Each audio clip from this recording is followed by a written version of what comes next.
রাঙামাটির কাপ্তে সাধারণ একটি গ্রাম মিতিঙ্গাছড়ি এখন এসডিজি ভিলেজ। টেকসই উন্নয়নের মডেল। দেশের মাত্র 3টি এসডিজি ভিলেজের একটি এটি। আগামীকাল সোমবার ভার্চুয়ালি উদ্বোধন করবেন প্রধানমন্ত্রী তারেক রহমান। এই উপলক্ষে পুরো এলাকা উৎসবমুখর। জীবনমান উন্নয়ন ও কর্মসংস্থানের স্বপ্নে বিভোর স্থানীয়রা। সিলন টি রপ্তানিতে শীর্ষে। পাহাড়ে সবুজে ঘেরা কাপ্তাইয়ের মিতিঙ্গাছড়ি প্রাকৃতিক সৌন্দর্যমণ্ডিত এই গ্রামের নতুন পরিচয় এসডিজি ভিলেজ। সোমবার সকালে ঢাকার চীন মৈত্রী সম্মেলন কেন্দ্র থেকে ভার্চুয়ালি দেশের 3টি গ্রামকে এসডিজি ভিলেজ হিসেবে উদ্বোধন করবেন প্রধানমন্ত্রী তারেক রহমান, যার একটি এই মিতিঙ্গাছড়ি। বাকি দুটি হলো খুলনার দাকোপের পানখালী ও দিনাজপুরের বোচাগঞ্জের নাফানগর। একটা এলাকায় যে একটি চমৎকার একটা পরিবর্তন করা সম্ভব, যার মাধ্যমে একটি এলাকার মানুষের তাদের ভাগ্য এবং তাদের আত্মনির্ভরশীলতার জন্য তারা যে কার্যক্রম গ্রহণ করতে পারে, তারা যে সক্ষম, সেই প্রমাণের জন্যই আমরা এখানে এই প্রকল্পটা গ্রহণ করেছি।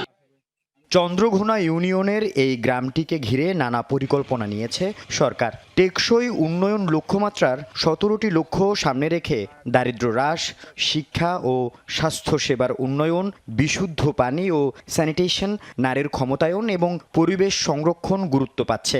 পাশাপাশি রয়েছে কৃষি ও জীবিকার উন্নয়ন, নবায়নযোগ্য জ্বালানি ব্যবহার এবং ডিজিটাল সেবার সম্প্রসারণের মাধ্যমে স্থানীয়দের জীবনমান উন্নয়নের পরিকল্পনা।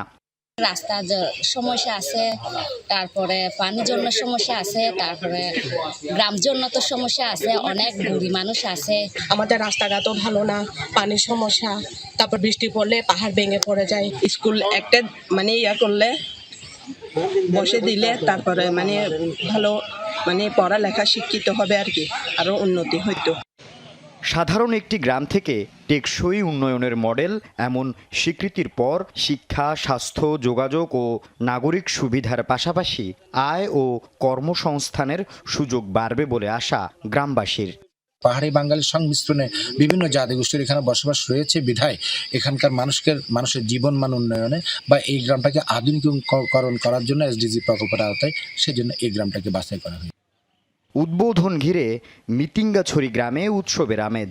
উদ্বোধন অনুষ্ঠান সফল করতে চলছে ব্যাপক প্রস্তুতি। একটা রোগী হইলেও গাড়ি একটা নিতে পারে না, এই জন্য ওগুলা এই কালভার্ট বেরিয়ে সেগুলো রাস্তা আমাদের বেশি প্রয়োজন।